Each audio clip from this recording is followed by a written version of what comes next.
She didn't cry when the officers tore her photos off the wall, not when the neighbor rushed over to hand her an old blanket. She only cried when she heard the lock being replaced with a padlock. At 72, Ruth stood on the sidewalk with 2 bags and an envelope full of overdue bills. The building where she had lived for nearly 4 decades no longer wanted her, and the city didn't seem to care either. But what no one knew was that day, that exact moment of silent humiliation, would mark the beginning of a turnaround that would take years, a forgotten inheritance, and a courage known only to those deeply wounded. Ruth arrived at 218 Lancaster Street on a November afternoon in 1985. The sky was heavy, as if mourning her arrival, not because of the place, but because of the circumstances. She brought with her a mourning dress, 2 of her daughters, dolls, and a pile of hospital bills from where her husband had taken his last breath. At 33, Ruth was a widow, a mother, and a stranger in her own city, where every face seemed in too much of a hurry to notice the weary-eyed woman climbing to the 3rd floor with 2 children in her arms. The apartment was small, the carpet smelled of mildew, and the kitchen faucet let out a mournful sound.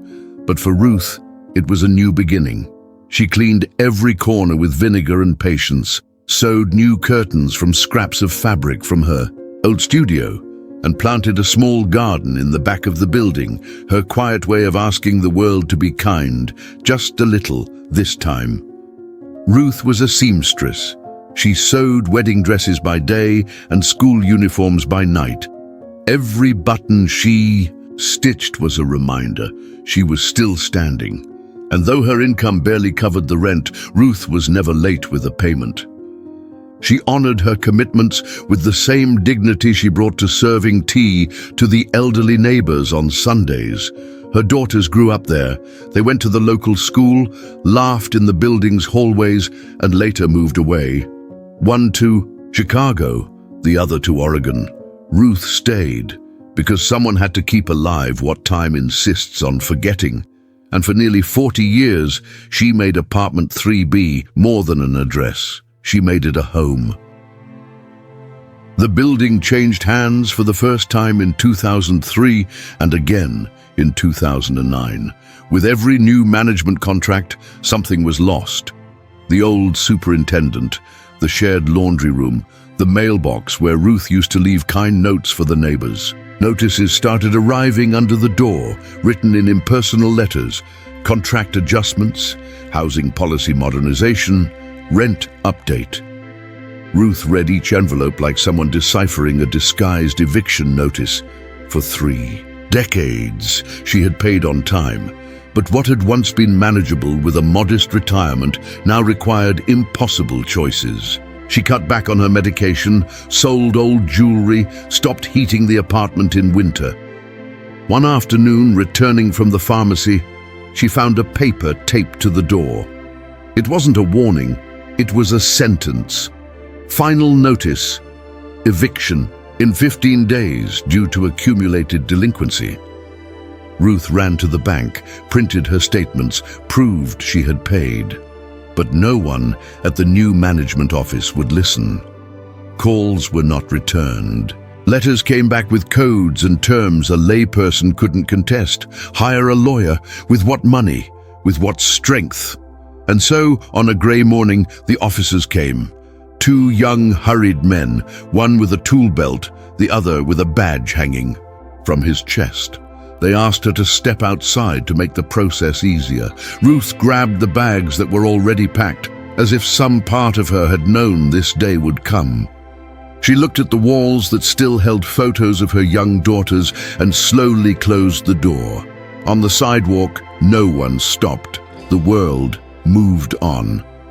What Ruth didn't know, and maybe it was better that way in that moment, was that what seemed like the end would be just the silent intermission before a new chapter that would change everything.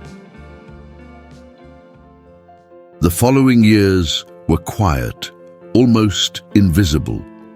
Ruth lived in a small trailer lent by an old friend from church. The space was narrow, the mattress hurt her back, but there was a kettle, a shelf with books, and a radio that played old songs. Enough company for someone who had learned to talk to silence.